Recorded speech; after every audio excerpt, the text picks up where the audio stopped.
I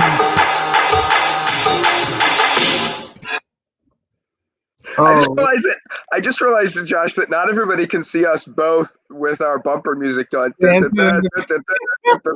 we get started. So this is really good, man. I was looking. I was a little bit disheartened on one of our channels. Yesterday we only had 10 views, and I was like, we have to have more than 10 people watching this thing. But when you look across the channels that we're broadcast on, we've got 200 to 300 views every day. So we just want to say welcome to everybody. Thanks for checking us out.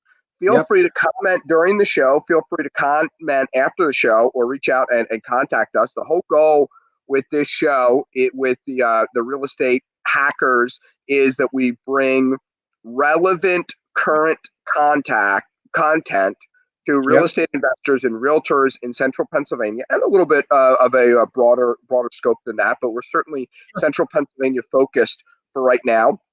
And we're very interested in hearing from you on what topics that we need to talk about. The format of the show is we start with 5 to 7 minutes worth of news, after 2 to 3 minutes worth of jibber jabber and banter between us, and then we get into after news we get into content. That's what we do Monday, Tuesday, and Wednesday. Thursday we do a guest, and then Friday is a deep dive into the news. So just to kind of set up the news, Pennsylvania is open for real estate with an asterisk beside.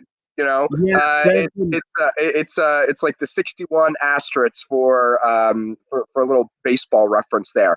So there is an asterisk beside it. And we're going to dive deeper into that on Friday and give us more time to digest everything. Pennsylvania Association of Realtors just released updated guidelines. But basically, real estate is open for business as long as there's not more than 3 people at a showing, and as long as whenever you do closings, everyone's wearing masks and staying 6 feet away and blah blah blah, all this other stuff. Yeah, I was wondering where that was and why we have that on there. Like, what the heck? Yeah, I couldn't figure. I knew something was off, but I couldn't figure out what it was. Anyway, the bottom line is real estate's open again, and over the next 2 days, we're going to continue to figure out what that is. All my realtor friends are, going elated, myself included. I have a property to get listed like ASAP. So, lots of good stuff happening in the real estate world. I am so thrilled about this. I mean, look, I'm a lender. We look at risk, right? And it is it's been so stinking risky over the last couple months trying to figure out what the heck a property is going to be worth. I am so excited to see people getting back at it. And I think this is going to be an amazing 90 to 120 days. I'm pumped. Yeah, I'm very, very excited too. So today's show, we're going to continue to work on lending sources. Yep. And then tomorrow, so we kind of talked about the differences. Just did an overview on Monday. Yesterday we did a deep dive into the relationship that lenders have with borrowers and the balancing of risk. Today we're going to get into some more specific types of financing, and we might. This topic might stretch out into another week just because of how much content there is to talk about. And tomorrow we have Anna Kelly on. She is going to be talking about peeling back the layers here on lending, what's going on now, historically what's been going on, because not everything has changed, but I mean a lot of stuff has changed. And so we're going to be talking about just lending in general, and then also specifically that Anna spent her career 15, 20 years. I don't want to date the woman, but she spent her career working for AIG, which was a secondary insurance company, and just really knows the lending world inside and out. Was like banker of the year her rookie year, and just has done a lot of amazing things. What I thought was I think she's bringing a really interesting perspective here, because a lot of people are familiar with single family home purchases, whether they're flipping houses or they're buying rentals, whatever, but it's more familiar because that's what we're used to, right? Like most people own less than 5 houses in their entire life or do 5 transactions, and they're almost all single family homes. So that commercial side, the large multifamily or the small multifamily, syndication, all that kind of stuff, it's like a whole different world. So that's going to be really great. Talking to her tomorrow. I'm looking forward to that. So I called an audible today. This morning, we had talked, we were looking at all these different finance options. And as I started going through them and preparing for today, I realized we got to break up the buy and hold and the construction financing, because there's just so many funding sources. It's insane. So today we're going to jump into construction. Oh man, look at this, Dude, Steve. Just after we got off the show yesterday, what did you and I talk about, Josh? Is we need to do we could do almost 2 weeks on marketing. So yes, we are absolutely going to be talking about marketing, how to find deals, how to find deals, how to network for deals, how to get your phone ringing with motivated sellers. That is something that Josh and I have done a lot of. Yeah. So, Steve, I'm gonna have to send him 2 books at this point. Steve got a book yesterday. If you have the best comment of the day, we're giving away books. There we go. Property Hackers: Your Guide to Becoming a Successful Real Estate Investor. It's a really great book if you're getting started or you're an experienced investor. So let's jump in. I mean, we've been chit-chatting a while here. Let's jump in here. All right, let me make sure. There we go. Beautiful.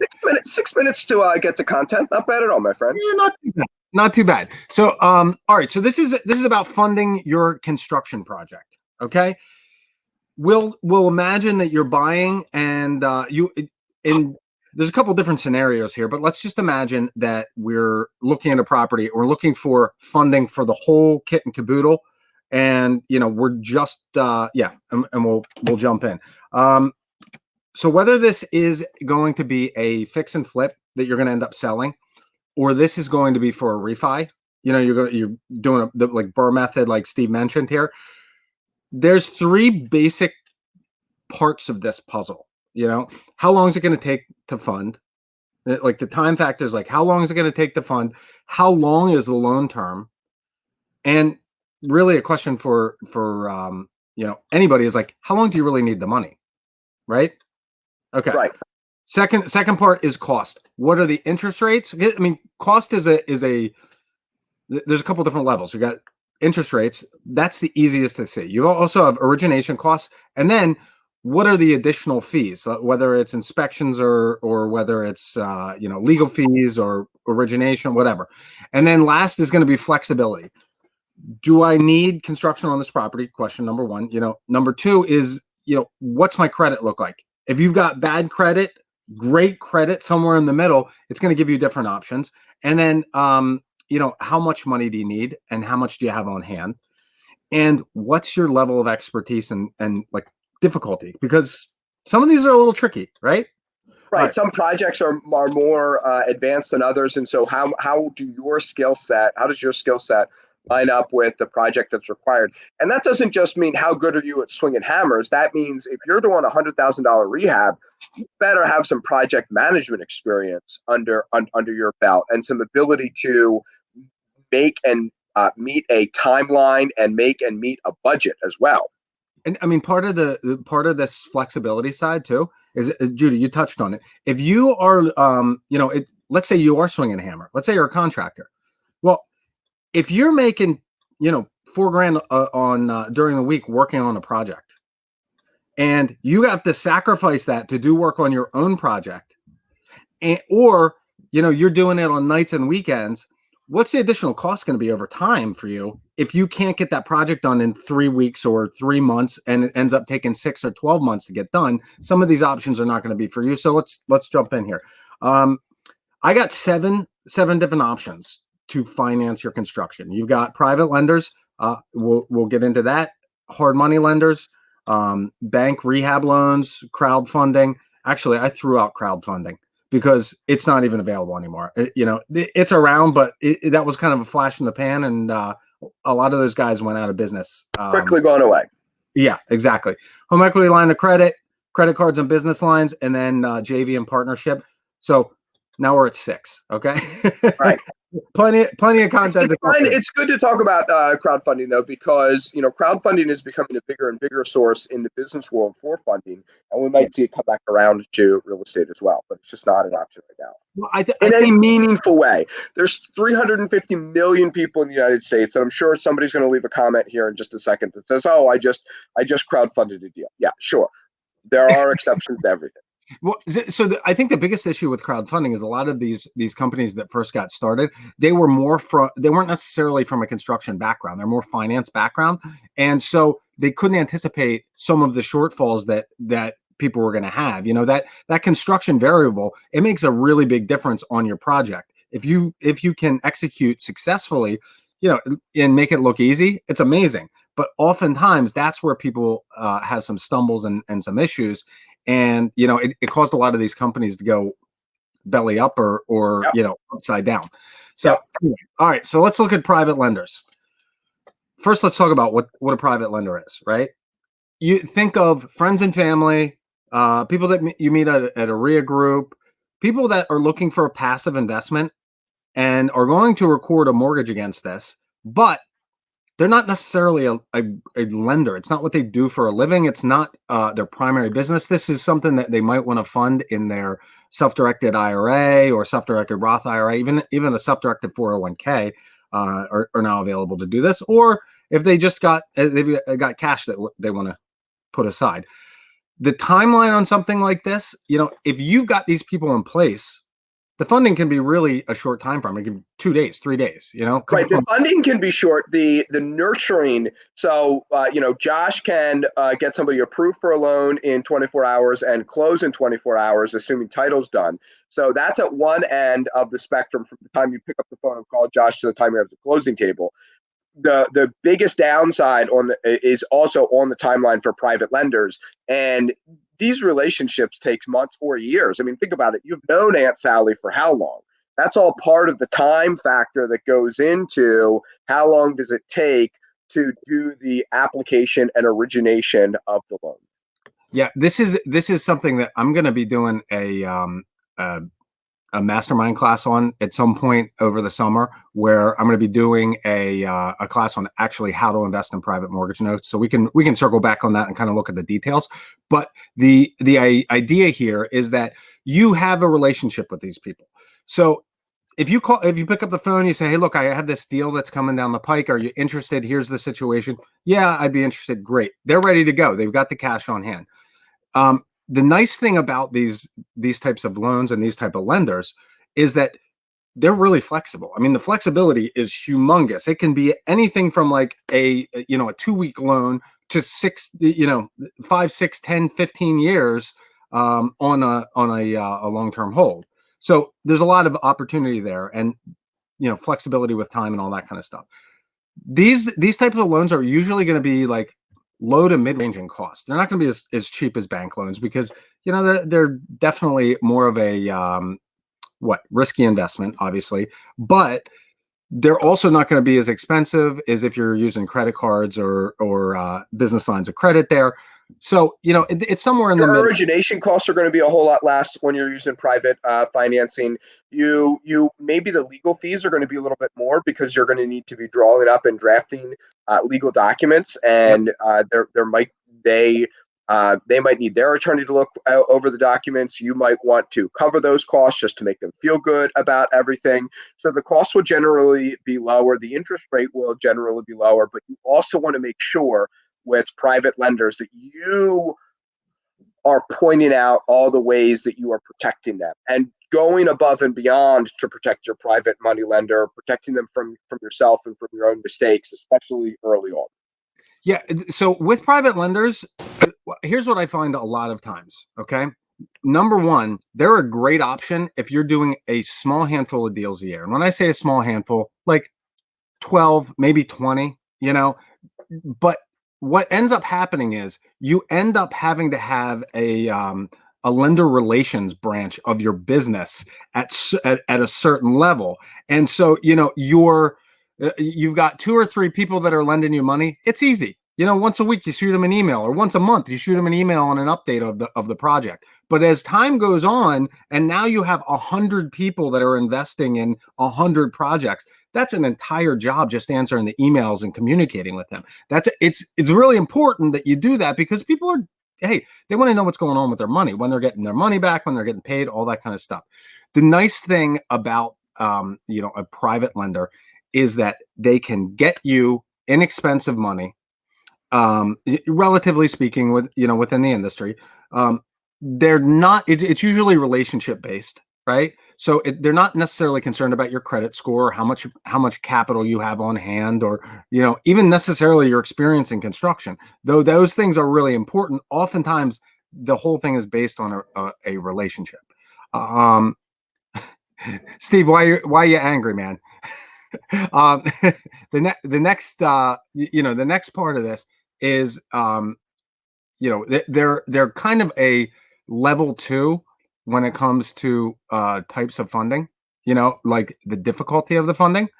So, it's the type of situation where you really have to know what you're doing. You have to know some of the pitfalls before you get to the point where you're I don't know, before you're ready to jump in there. Yeah, you're also selling yourself at a higher level. So if you call Josh is more willing to work with newbies and rookies than or people of that lower experience level than what your Aunt Sally would be willing to. And so if you work with Aunt Sally, then you're going to be talking with her and at a different level, and you're going to need to sell yourself and sell your experience and things like that. And you're going to need to explain a whole lot more and explain it competently.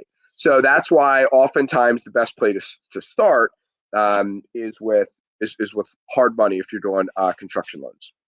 Yeah, and there's other options here. Look, I'm a hard money lender, but okay, let me tell you something that happened earlier. It actually just happened to me earlier this week. We were talking to Bruce, the client of his. He referred a client to me. I was talking to her. She had a private lender. The private lender had a personal problem that pretty much took her off the map. She had the deal on Friday. This Friday coming up, she called me Monday. She said, "Hey, look, my private lender disappeared," and she was kind of freaking out because she had the whole thing lined up. And at the end of the day, we weren't the best option for her. But this is one of those situations where there's a whole bunch of different sources for funding. You have to match the best option for you in each scenario. And if you're doing a handful of deals and you've got some experience, you've got relationships with people that have that kind of funding, using a private lender is an excellent source. Second here is hard money. Okay. So hard money is exactly what it sounds like. It's it's hard cash.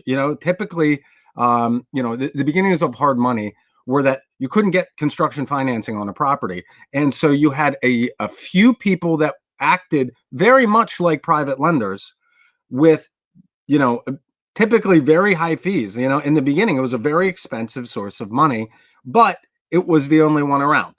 Things have changed a little bit. It's also backed by a hard asset as opposed to, a signature line or something like that. So, some people get confused with hard money and hard currency and a lot of these different terms. And, typically especially in the day and age of fiat currency, where the dollar bills are backed by the full faith and credit of the United States, hard money is backed by gold. Hard currency is backed by gold. And so this is called a hard money loan because it is backed by the asset. It's not backed by your income. It's not backed by your credit. Not that those things don't come into play.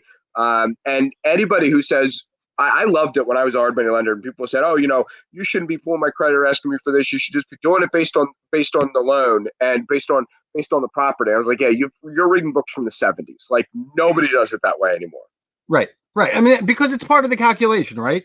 You want to know, no lender wants to take back the asset. Correct. It just doesn't happen. They want to make their passive investment or their passive income. So, all right, timing on a hard money loan, typically fast. There were recently, right before this COVID shutdown, there were a handful of lenders that were bank backed or backed by institutions, and they call themselves hard money lenders, but they weren't really. They were essentially arms of different banks. It allowed them to make construction loans, but it would take 45 to 60 days to close a loan. A real hard money lender, they're going to be a direct lender. They've got the cash and they got the funding to be able to fund your project. Typically, these are going to be short-term loans. You're looking at, on the low side, 6 months. On the high side, some of these terms are 24, 36 months. I will tell you, it's hard to make money on a project if you're going to be in a hard money loan for more than 9 months. I mean, straight up, it is geared towards a quick turnaround time. Get in, get out, get done. Yeah. Mid-range. It's oftentimes hard to get them done in less than 6 months, but you definitely want to be shooting for being in and out of that money in under a year. Oh yeah, for sure. So mid-range, it's going to be mid-range costs. You've got origination fees that are involved. You've got interest rates that are going to be certainly higher than what you would expect on a on a conventional loan. Typically, you're going to see rates anywhere from, like, on the low end 10-11%, on the high end 15-16%. Origination costs anywhere from 2 or 3 points on the low end to 5-6 points on the high end. There's going to be legal fees for doc prep and things like that are going to be tied to the loan. So you want to know what all of those expenses are going to be when you're going into it. Flexibility wise, really flexible, really flexible. I mean, the best type of situation for us when we're looking at it is if you have 1 or 2 free and clear rentals and you're looking to do a flip, right? So the idea here is that you want to get in and out of this loan with as little money as possible, right? On the flip side, the lender wants to make sure that you're tied to that loan and are going to pay it off. So if you can cross collateralize another one of your investment properties, it allows you to get in and out of the loan with almost no money out of pocket and still provide a high level of security for the lender. The acquisition and construction costs are often covered in this loan, and like difficulty of application is it's really low. Very low. Josh is going to help you walk through the loan process. I mean, it sounds like we're selling hard money right here, but you're more so sometimes at a commercial bank, especially if you're doing commercial loans, the banker is almost there trying to pull your deal apart and find reasons not to do it.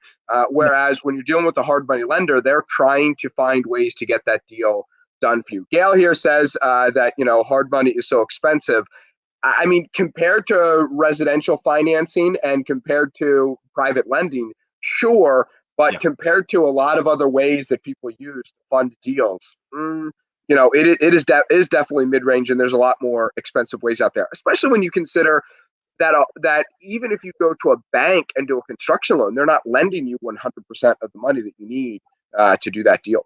Well, and I'm glad you brought that up, because I was going to say that as well. I mean, the one thing that you have to understand, everybody's got to understand about hard money, it's not right for every situation. Right. If it's not a good deal and it's not a short-term loan, it's not going to be something that you want to jump into with hard money.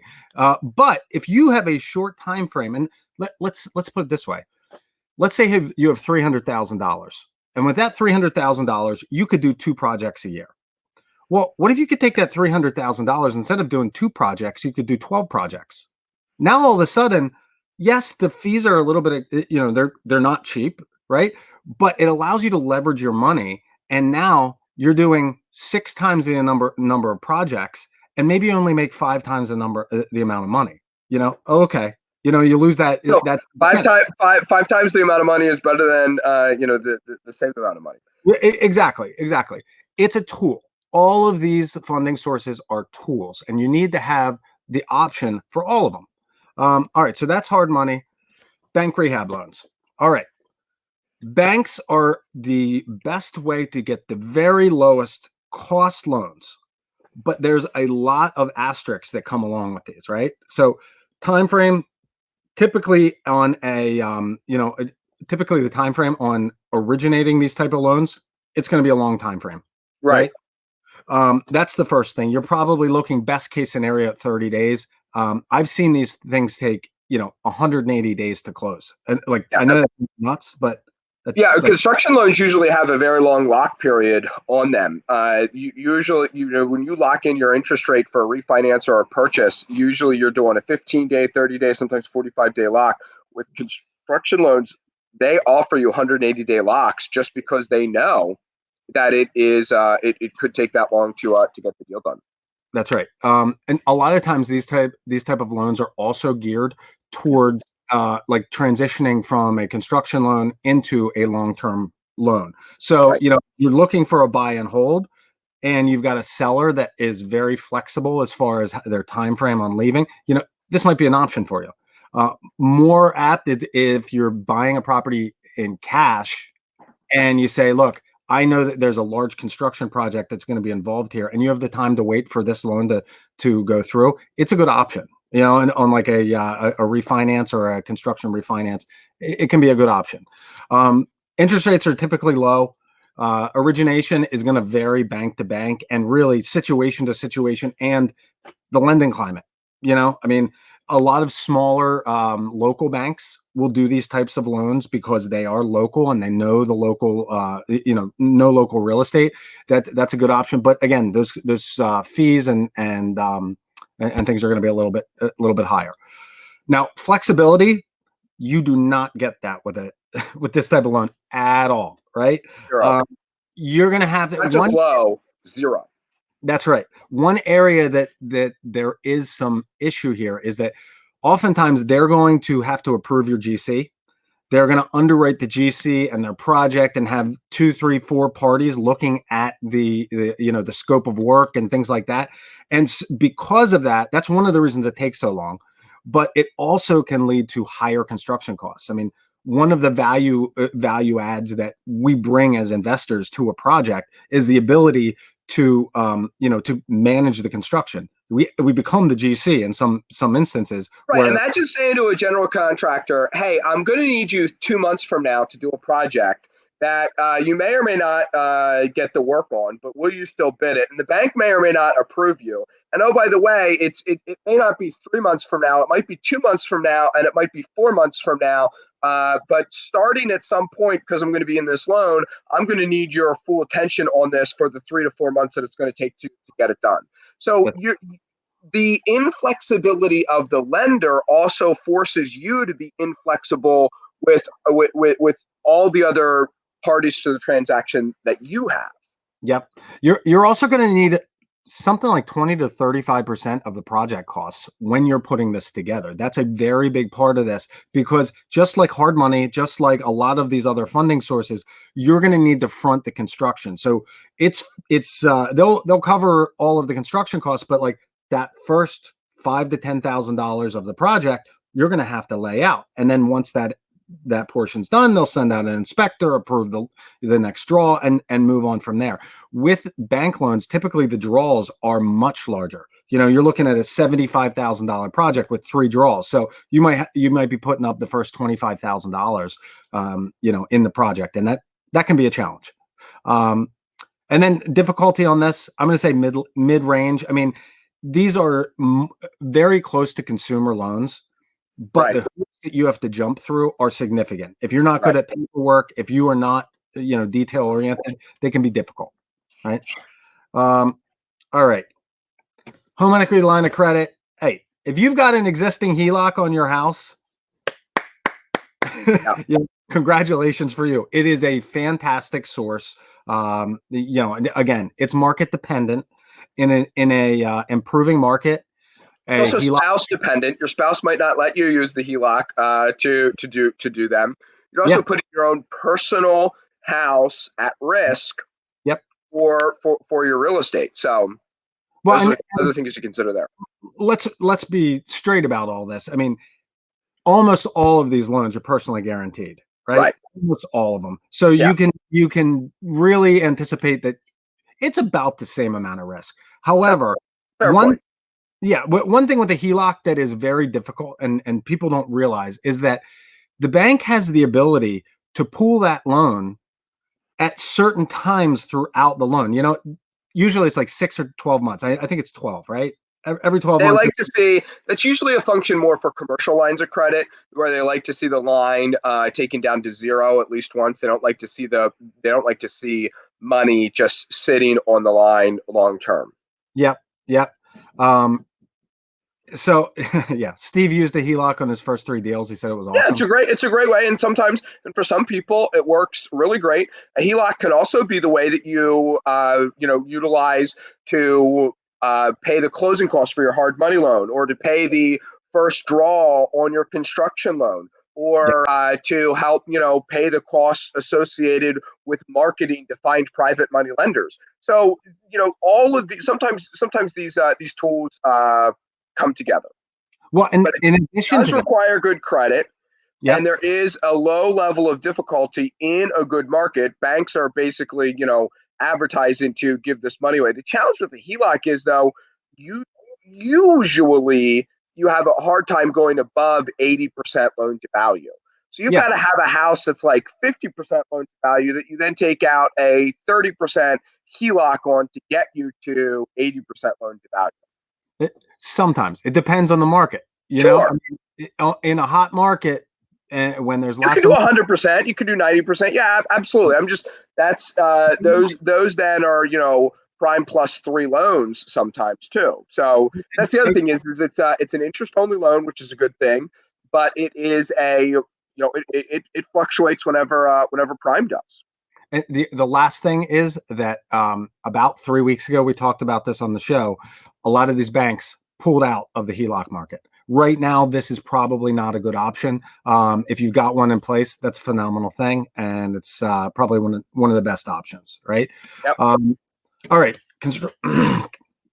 Excuse me. Credit cards and lines of credit. This is going to be the highest interest rate that you're going to see. Yeah. So the highest interest rate that you're going to see, these are going to be, 18 to 24% interest. And you can get these as high as $100,000. I mean, it's possible to get, back in the day, before the 2017 or before the 2007 crash, I think I had a Bank of America line of credit that was like at $100,000. My good friend Russell Braska, he used American Express and had $200,000 to $300,000 worth of American Express.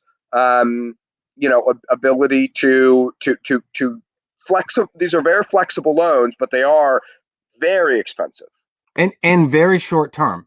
So, I mean, if you can pay that credit card off every month, I mean, so one really good financial tip, if you've got a credit card with points and with benefits, my wife, we charge all our groceries on her Old Navy card, and she takes the kids there, buy clothes a couple times a year, and it's essentially a free trip, right? Right.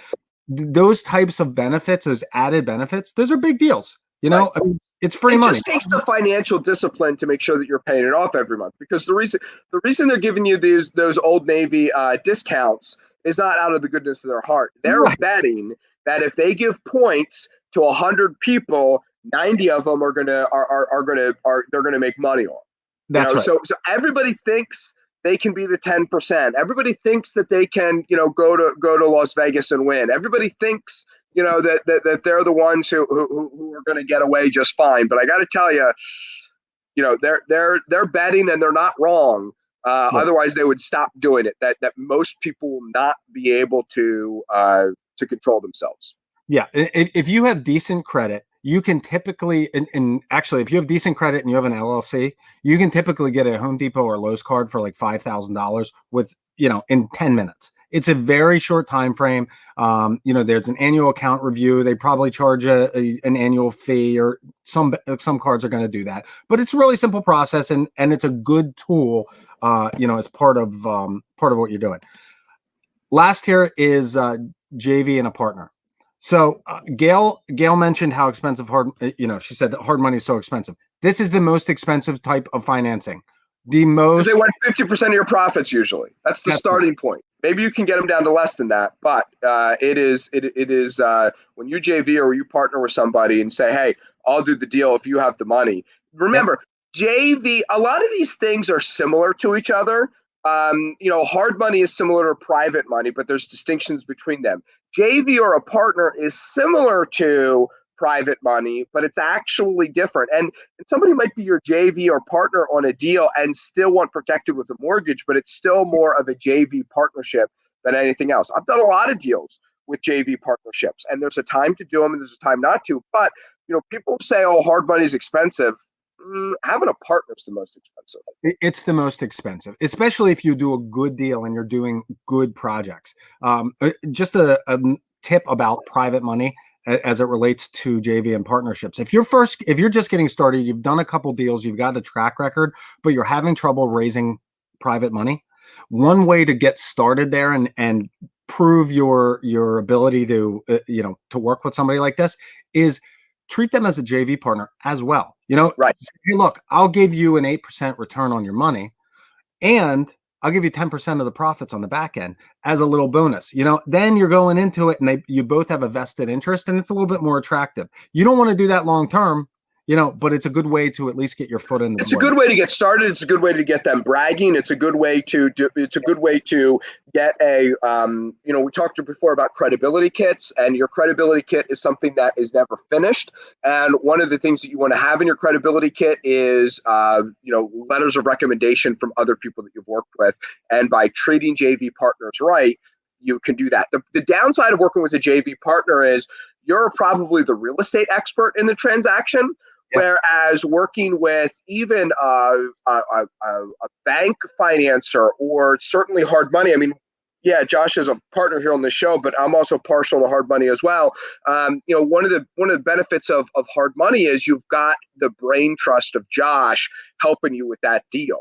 And if Aunt Sally is your partner on the deal, maybe Aunt Sally knows construction, or maybe she knows other things, but Josh is going to understand all facets and all aspects of that deal. And also, not only that, have resources. Oh, I've got a pest control guy. Now we open up the wall and we see that there's mold there. Okay, great. Well, on the last deal I did, what we did was XYZ, and here's how we can solve that.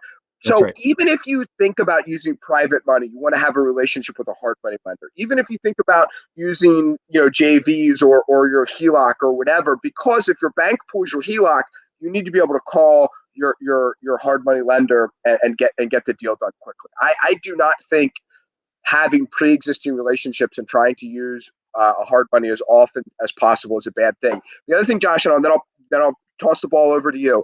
The last thing that I want to say is using a hard money lender will allow more flexibility because you'll have your own cash and your own capital not tied up in the deal. So you can go in another direction, and your cash and your capital has opportunity costs.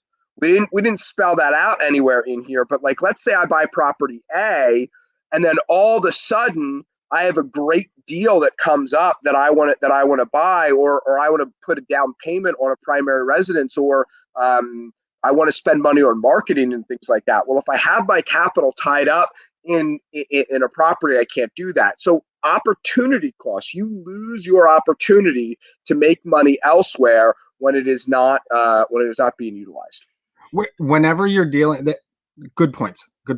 Whenever you're dealing with a JV partner, or you're dealing with a private investor, it is absolutely essential that you clearly define your roles in the transaction, because Aunt Sally might have the capital and not know real estate, but she thinks she's an interior designer and she loves teal paint on every surface. Right. These are real conflicts that can come up when you're talking about this stuff. She swears that we can get away with this old carpet, we'll just clean it. And you're going, those pet stains are not coming out. These are real things that can come up, and absolutely will. You don't want to get a fight about paint colors when you've got the vision, you've got the project down. You just need somebody to step in and fund the deal. That's what you're really want to do with any of these projects. So, yeah, I mean, that's it. I mentioned I'm a hard money lender. Look, hard money is one part of the equation. If it absolutely is not going to work in every project. It's not going to be right for you. It's not going to be right for us in every project. But I always tell everybody, you've got to have a lot of tools in your toolbox. You pull out the one that's right for the situation. You're not going to use a hammer on a screw. You just got to have the right combination in each situation. Oops, sorry. No, yeah, I completely agree. And I've seen Gail Elizabeth. I didn't see that this is Gail Patches. Hey, Gail, I know you.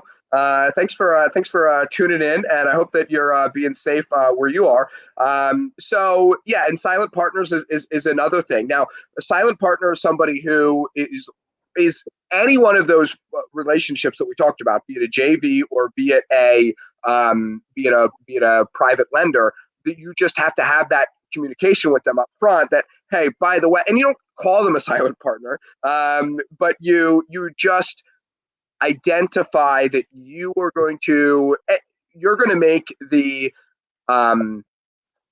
decorating decisions. You're going to work with realtor XYZ to come up with what we're listing it for. You're going to do these things. And so you almost come up with those things as the way that you plan out the process and sell it to them, so that it's not, you don't approach it from a, by the way, Josh, you're not picking paint colors, I am. By the way, Josh, you're not picking the realtor, I am. By the way, Josh, what, we think we're going to list it for 225, but we might need to list it for a little bit more, a little bit less than that. And that's going to be my decision. That's not going to be your decision. Right. That's not how you build trust, but you do need to communicate all those things up front. And up front is a really important part of this. If you wait until the decision has to be made, now it becomes a conflict. But if you go in and you say, all right, look, Judah, you're going to be putting up the money for this thing. I'm going to be communicating with you on a weekly basis. Every Friday, I'm going to send you an email, tell you what we did last week, what our plans are for the next week. And I'm going to send you photos. And if you have specific questions, whatever, here's the agent that we're going to plan to use. Here's here's what I'm guessing we're going to market the property at. We can address it as we get closer. All of this stuff, if we talk about it up front, you might say, listen, I have this agent. She's phenomenal. Right. She's a killer. Well, then, hey, let's talk to her now before let's interview her. Let's make this decision, sooner rather than later. And you want to be clear about whether you're using them or not. Josh, this is great content, and I'm excited to that you have gone through this. If anybody wants this slide deck, all you got to do is reach out to Josh and ask him for it. Gail is one of my clients with the property management business that I run. If anybody is interested in property management services, if anybody's interested in real estate services, Pennsylvania is open for business again. And Slate House Group, we are a full service real estate company. We're a modern real estate company, and we would love to work even on your primary residence and private residences and things like that. We can talk about all those things. It's not just real estate investing that we do. And Josh is a great hard money source. And we're going to be here with Anna Kelly tomorrow. I am so excited to be talking to her. That's right. I'm gonna plug hard money real quick here. Yep. If you're interested in getting a quote on a hard money loan, if you have a project you're looking at, you just have questions about what are our rates and terms and how our process looks, give me a call. You can reach me at 717-213-8488. Our process is really, really great. We are a direct lender with a great back end. I can quote you within a couple of hours from when you call me. If everything looks good, we can close within 24 hours so long as title's ready to go. That's it. Anna Kelly is amazing. She's just a really fun person to talk with. She's really down to earth and super, super insightful and successful. Great. Yeah. Awesome, Josh. You have yourself a good one, my friend, and we will be back here tomorrow. Awesome. Thanks, guys. Thanks for joining us. See you tomorrow. See ya. There you go.